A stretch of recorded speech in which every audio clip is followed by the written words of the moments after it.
Assalamualaikum warahmatullahi wabarakatuh. Jamaah kaum muslimin rahimakumullah. Pada pertemuan minggu lalu kita sudah membahas tentang nikmat Allah yang besar berupa Al-Quran, karena dia merupakan petunjuk bagi manusia dan sekaligus memberikan kabar gembira bagi orang-orang yang beriman bahwa mereka akan mendapatkan tempat berupa surga yang penuh dengan kenikmatan. Maka di ayat yang ke-12 yang kita bacakan di kesempatan kali ini, surah Al-Isra, surah yang ke-17, menyebutkan nikmat yang kedua berupa penciptaan alam semesta. Dan satu di antara nikmat yang terbesar dalam penciptaan alam itu adalah Allah menjadikan malam dan siang. Maka ayat ini seolah-olah dan bahkan memberikan petunjuk bahwa pengetahuan kita tentang Al-Quran sebagai firman Allah, pemahaman kita kepada ayat-ayat kauliyah itu harus kemudian ditopang, diperkaya dengan pemahaman serta pengetahuan kita tentang alam semesta yang merupakan ayat-ayat kauniyah. Pembacaan kita kepada Quran sebagai firman Allah diperkaya dengan pembacaan kita kepada alam sebagai realitas kehidupan yang ada di hadapan kita. Itu merupakan gambaran di balik apa yang tertulis dalam Al-Quran. Jamaah rahimakumullah, wa ja'alna al-laila wan nahara ayatain, dan kami, kata Allah, menjadikan malam dan siang itu merupakan dua tanda kebesaranku, dua tanda keesaanku, kata Allah. Selain Quran yang sudah diterangkan sebagai bukti adanya esa dan kuasanya Allah. Bamahawna ayatul lail, lalu kami hapus tanda-tanda malam. Waja'alna ayatan nahar, kemudian kami jadikan tanda-tanda siang mubsirah, yang penuh dengan cahaya yang terang benderang. Litabtaghu fadlan min rabbikum, agar kamu bisa mencari karunia Allah. Walita'lamu 'adadas sinina wal hisab, dan agar kamu bisa mengetahui bilangan-bilangan tahun dan perhitungan. Wa kullu syai'in fassalnahu tafsila, dan segala sesuatu sudah kami terangkan seterang-terangnya.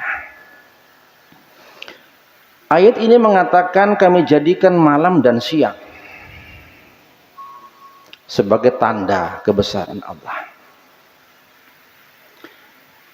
Mengapa Allah tidak menyebutkan dan kami jadikan bulan dan matahari sebagai tanda kuasaku?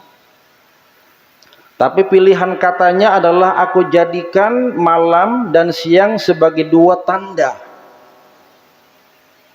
Ini menunjukkan bahwa pesan penting di balik penciptaan itu adalah tanda yang bisa kita lihat, yang dengan jelas bisa kita saksikan.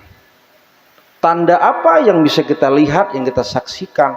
Tanda adanya malam dan tanda adanya siang. Kenapa terjadinya malam dengan siang?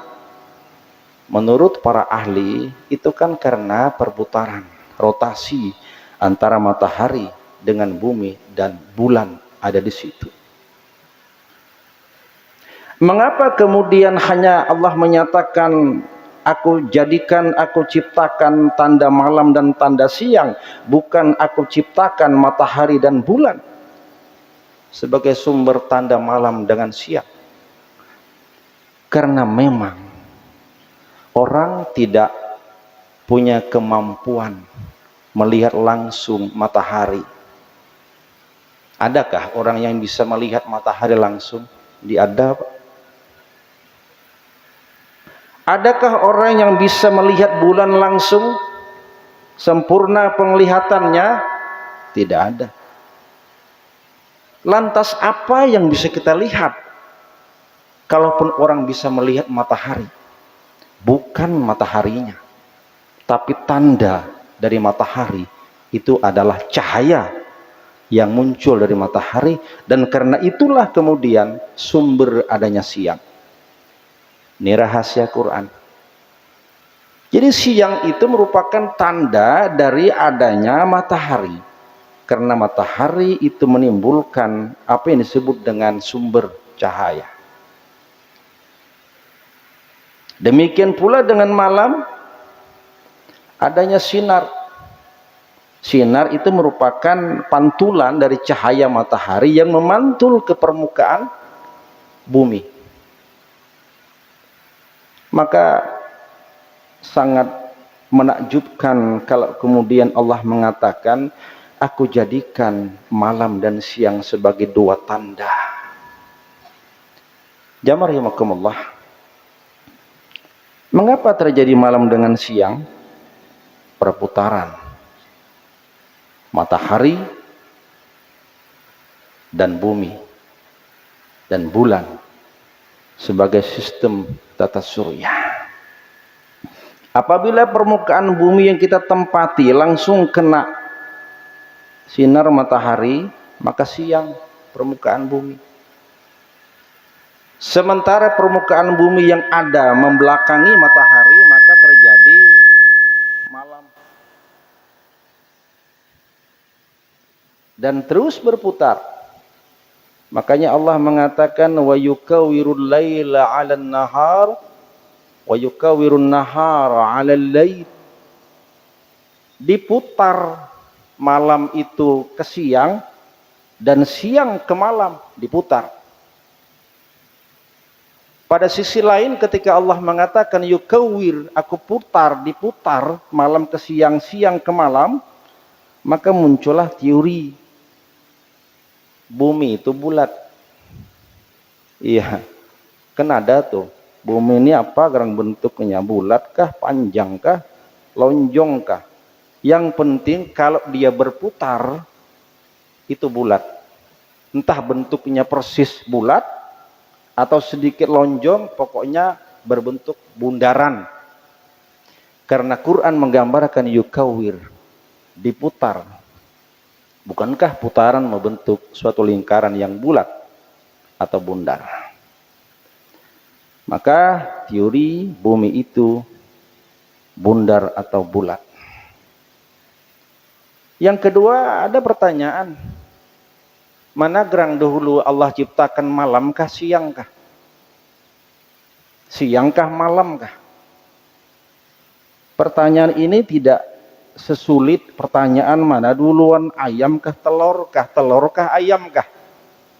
Kalau pertanyaan mana duluan ayam dengan telur itu sudah terjawab teka-teki itu. Tergantung pertanyaannya. Apa duluan? Telurkah ayamkah? Ya telur. Apa duluan? Ayamkah telurkah? Ya ayam. Tergantung pertanyaan. Tapi soal malamkah lebih dulu atau siang, ini sulit dijawab. Bahkan para ulama mufassir pun berbeda pendapat. Karena ayat Al-Quran, terutama di ayat ini, ayat yang ke-12 surat Al-Isra ini menunjukkan penggunaan penciptaan malam lebih awal ketimbang siang. Wa ja'alna al-laila wan nahar, aku jadikan, kami jadikan, kata Allah, malam dan siang. Ada petunjuk yang pertama tuh malam dulu baru siang. Itu sebabnya Ibnu Abbas berpendapat memang malam dulu kemudian siang, meskipun ada pendapat yang kedua mengatakan siang, karena memang ada ayat yang mendahulukan penciptaan siang ketimbang malam. wadduha wal laili idza saja. Wadduha waktu matahari terbit, wal lail baru malam. Kan terdahulu siang tuh ketimbang malam. Jamaah rahimakumullah. Tapi yang penting dibalik pendapat Ibnu Abbas itu adalah hakikat penciptaan. Bukankah ketika Allah sebelum menciptakan alam semesta termasuk manusia ini, belum ada alam sebagai ciptaan Allah, dalam arti Allah dalam kesendirian, ini bahasa ahli sufi. Maka yang ada selain Allah, alam itu masih gelap gulita. Bukankah gelap gulita simbol daripada malam? Maka Ibnu Abbas mengatakan malam itu memang hakikat dari awal penciptaan. Begitu Allah menciptakan alam semesta, Allah ciptakan matahari, baru ada siang. Karena matahari sumber sinar dan sinarnya menghantarkan ke permukaan bumi, maka bumi menjadi siang. Jadi siang itu belakangan karena ada matahari. Bukankah sebelum ada matahari gelap gulita? Kita aja awalnya sebelum adanya lampu, apa yang terjadi? Gelap. Zaman bahari, zaman batu, batu sebagai sumber penerangan cahaya. Berkembang lampu tembok, lampu teplok, lampu gantung segala macam, termasuk strongkeng segala macam. Belakangan muncul Alva Edison, penemu lampu pijar. Nih lampu pijar nih temuan Alva Edison. Baru hak terang. Tapi kembali ketika tidak ada lampu, apa yang terjadi? Padam lampu, gelap gulita. Maka hakikat penciptaan alam semesta itu, kata Ibnu Abbas, dari kegelapan, dan itu simbol malam. Itu sebabnya kenapa di ayat pertama Al-Isra yang sudah kita bahas, Subhanalladzi asra bi abdihi lailan. Allah mengisrakan Nabi Muhammad, memperjalankan Nabi Muhammad di malam hari. Jadi connect dengan ayat yang pertama surat Al-Isra. Jamaah rahimakumullah. Apa yang menjadi fungsi daripada pergantian malam dengan siang akibat dari perputaran matahari mengelilingi bumi disertai dengan bulan yang turut mengitari bumi. Atau terbalik ya, dalam teori Al-Quran matahari itu bergerak berputar pada poros, bumi yang mengitari matahari beserta dengan bulan. Jamaah rahimakumullah. Teringat kita dengan ayat ke-40 surah Yasin, surah yang ke-36. Wasyamsu tajri li mustaqarrin laha. Matahari itu memang dia bergerak, tapi pada porosnya, berputar pada porosnya, di kemana-mana. Tapi yang mengitari matahari itu adalah bumi yang kita tempati beserta dengan bulan. Dan dibuktikan oleh teori ilmiah. Lalu ada ayat di Yasin juga yang tadi menjawab pertanyaan mana duluan malam dengan siang. La syamsu yanbaghi laha an tudrikal qamar. Tidaklah matahari itu pantas mendahului bulan. Matahari tidak pantas mendahului bulan. Artinya matahari tidak lebih awal ketimbang bulan. Bulan berdahulu, baru matahari. Tapi ayat berikutnya walal lailu sabiqun nahar. Tapi tidak pantas pula kemudian malam itu mendahului siang. Itulah Quran. Dari segi tartib urutan penciptaan, tapi hakikat kembali kepada awal penciptaan yang pertama kali oleh Allah adalah sebuah kegelapan, dan gelap itu simbol dari malam. Apa yang menjadi hikmah di balik penciptaan adanya malam dengan siang? Yang pertama, Kita baca pada surat Al-Qasas ayat ke-36. Wa min rahmatihi ja'alal laila wan nahara litaskunu fihi wa litabtagu. Allah memberikan rahmat kepada manusia berupa apa? Malam dengan siang. Apa fungsi penciptaan ayat malam dalam kehidupan manusia? Litaskunu fihi, agar manusia bisa istirahat, tenang, dan tidur. Ini gambaran. Kalau ada malam, itu gambaran bagi manusia di mana manusia itu lebih tepat untuk istirahat. Dan istirahat yang paling efektif adalah tidur. Dibuktikan oleh kajian ilmiah. Tanya aja kepada para pakar bahwa malam adalah waktu yang tepat untuk istirahat. Istirahat yang terbaik ialah tidur. Cuman kadang-kadang orang tahu terbalik. Malam jadi siang, siang jadi malam. Malam begadang, siang tidur.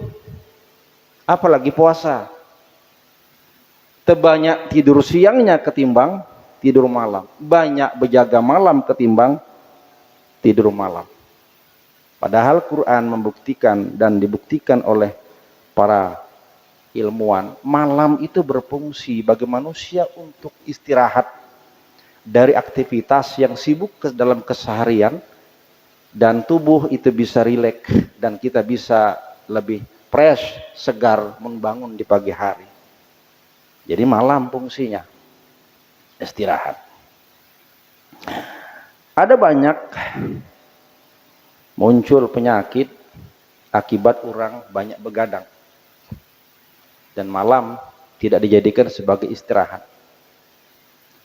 Para ahli mengatakan orang itu malam itu bisa jam 11 tidur sudah istirahat. Sampai dengan jam 2, jam 3 bangun, sholat, lanjut. Mereka mengatakan pada saat itulah proses pembersihan tubuh itu berjalan.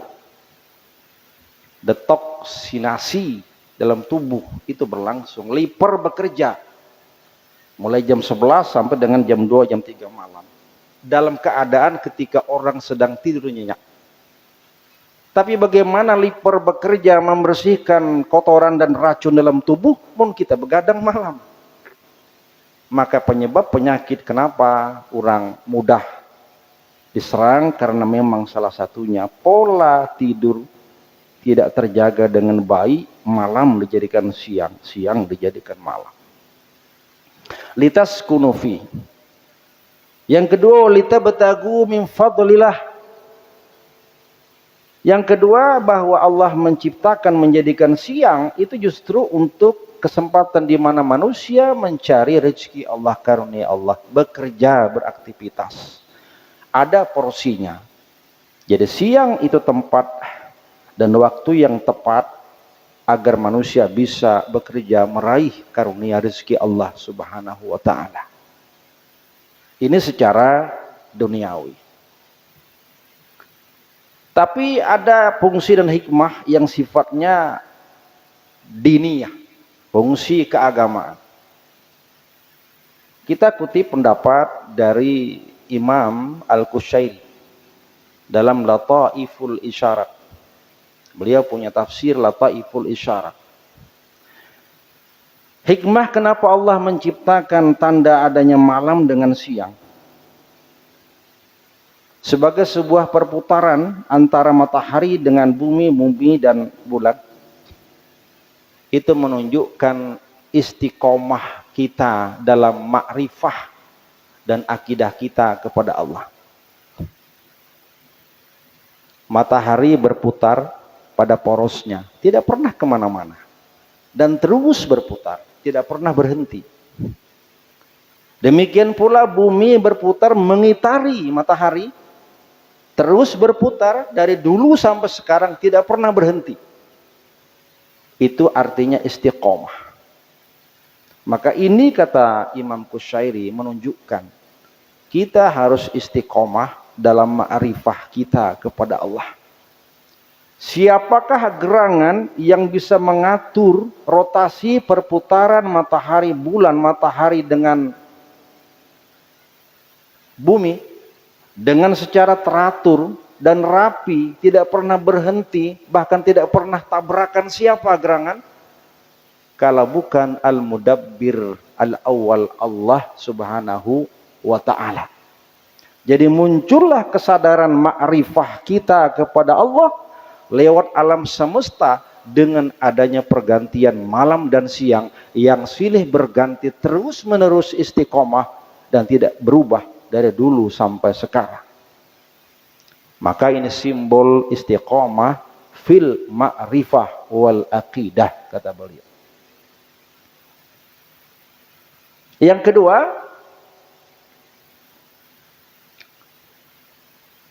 menunjukkan bahwa kita harus at-taufiq dalam ibadah, at-takhlis dalam ibadah. Ketika matahari dengan bulan berputar dengan sistem perputaran yang teratur, tidak pernah berhenti, tidak pernah tabrakan, tubrukan, bekerja dengan sistematis, itu sekaligus menunjukkan bahwa kita harus senantiasa muwafaqah fil ibadah, tepat, selaras, serasi dalam beribadah kita kepada Allah, sebagaimana selaras serasinya perputaran matahari dengan bulan dan matahari dengan bumi. Selaras serasi, tidak pernah berhenti. Apakah orang berhenti beribadah? Tidak pernah berhenti. Adakah orang yang mengatakan sholat cukup sekali seumur hidup? Tidak ada. Di Quran tidak pernah menyebutkan kita sholat sekali seumur hidup. Quran mengatakan matahari bulan berputar, terjadi malam dengan siang, terus menerus terjadi sehari semalam. Menjadi minggu, menjadi bulan, menjadi tahun, tidak pernah berubah. Orang beribadah kepada Allah, sholat kepada Allah, bukankah mengikuti rotasi perputaran malam dengan siang? Bila waktunya subuh, ya subuh, waktu fajar. Bila zuhur, siang. Bila asar, sore. Bila maghrib dengan isya, malam. Karena adanya perputaran matahari dengan bumi, terjadinya siang dengan malam, maka kewajiban kita mengikuti perputaran siang dengan malam. Sepanjang bumi berputar mengelilingi matahari, terjadi malam dengan siang. Sepanjang itu pula kita terus beribadah kepada Allah Subhanahu wa Ta'ala. Itu sebabnya perintah sholat kita mauquta, kewajiban yang berwaktu. Bila datang waktunya sholat, bila datang waktunya sholat. Tapi kalau sudah waktu itu berhenti, perputaran berhenti, siang malam tidak ada, kiamat hari ampihan sholat.